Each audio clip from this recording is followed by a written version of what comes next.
Hey everyone, this is me, a quick video showing you the grip on the sword, the angle of the sword in relation to your arm, extension with the sword, and how to stop the sword once you have the cut started. So, before we go into anything, I just want to do this quick disclaimer. This video is for entertainment purposes only. This is not meant to be an instructional video. I do not recommend doing any of this without the supervision of a competent instructor. The reason why I don't is because these swords can cause serious damage. Even if they're not sharpened, they can still cut, believe it or not. With proper technique, they can actually still cut. Even a practice sword like this one right here can still cause a lot of damage. And for those of you who are going to take this upon yourselves and you're going to practice, but you're assuming full responsibility, once again, I recommend don't do it. Find a competent instructor, but if you are going to do it, at least use a practice sword like this. Use a wooden sword, use a synthetic, this one here is polypropylene, or even a broomstick would be better than practicing with a metal sword. You can still get a lot of the same mechanics and everything else. Only difference is it's a much safer alternative to a metal sword. So now with that out of the way, let's get started. So, I've done a video on grip of the sword before, but this is going to be more detailed. First thing we're going to do is address the grip on the sword. So as I'm standing here, you'll notice that I'm using what is commonly called a handshake grip in Western swordsmanship. So my hand isn't like this against the tsuba, which is the guard. It's not here. It's relaxed and at an angle. Same position as if you were shaking someone's hand.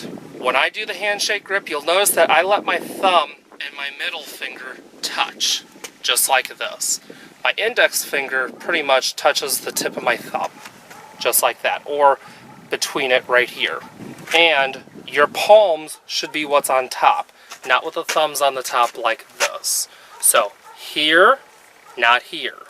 If the grip is correct, you should be able to take a tsuba stopper, a golf ball, anything like that, stick it right there, and as you can see, it will stay. And the same goes for this bottom hand. You want a handshake grip. So, just like this, not like this. So you don't want to go handshake grip on top and then hammer grip on the bottom. You want two very relaxed but strong handshake grips. You want to hold tightest with your pinky and ring finger. The middle finger should be medium tension and the top two are loose. So tightest with the pinky and ring finger, medium tension with the middle finger, and then loose tension with the index finger and thumb. Next, we're going to talk about the relation of the sword to your arm, what the angle should be at. So obviously, you don't want to do this. This is way too high. The point is, really way high up, and the kasha is too low. You want this kind of angle. So, an easy way to do this is take your fist, and you should be able to fit your fist between the ska, which is the handle of the sword, and your forearm. Having that kind of angle makes it so that when you cut, it's already naturally a slicing cut, as you can see. Also, with it at this angle, you have powerful stabs from here.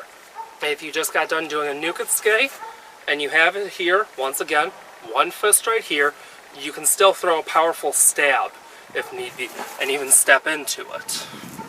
Now, next we're going to go into how the sword stops. So from here, with the hands on the top, like I showed you, we're going to do a ringing motion.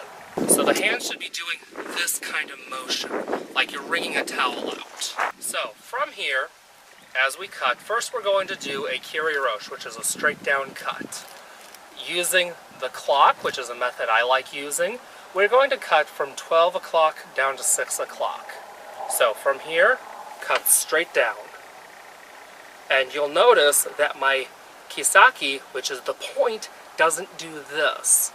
This is very important because as we get on the ground for, like, say, seiza techniques, Or if we're using a longer sword like a nodachi, it becomes easier and easier to hit the ground. So no matter what the cut is, we want to maintain this angle, no matter what cut we are using. So that was a kiriroshi, straight down. Next we're going to go and do a keisa. So keisa is the angled cuts, and I'm going to do it on both sides. So first one is going to be from 1 o'clock to 7 o'clock, as you can see. And the tip didn't drop. Same on the other side. And whenever you do throw a keisa, you want that angle, especially if you're cutting tatami mats. When you are actually fighting with the sword, there becomes opportunities in which you may need to change your angle up a little bit and do it more of an angle. But for right now, we are going to stick with the standard angled keisas. So, now we did kiriroshi, keisa on both sides, 1, 2. Now we're going to go to the flat cut. Now for the flat cut, we're going to go from 3 o'clock to 9 o'clock. And once again, I maintained this angle.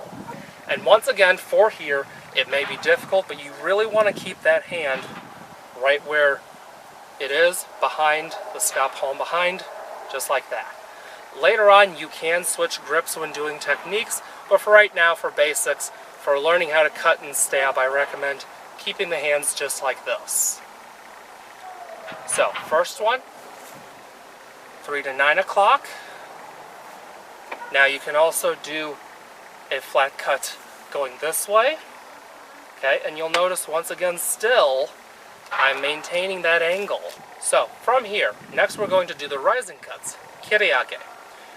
For kiriage, you don't want to go the same angle as a keisa because you're more likely to hit the ground with your sword, which would not be a good thing. So first I'm going to do my right to my left, and from here, once again, same position with the hands. Only difference is here, it's basically the same position, we're just turning. And you'll notice hands are still in the same position.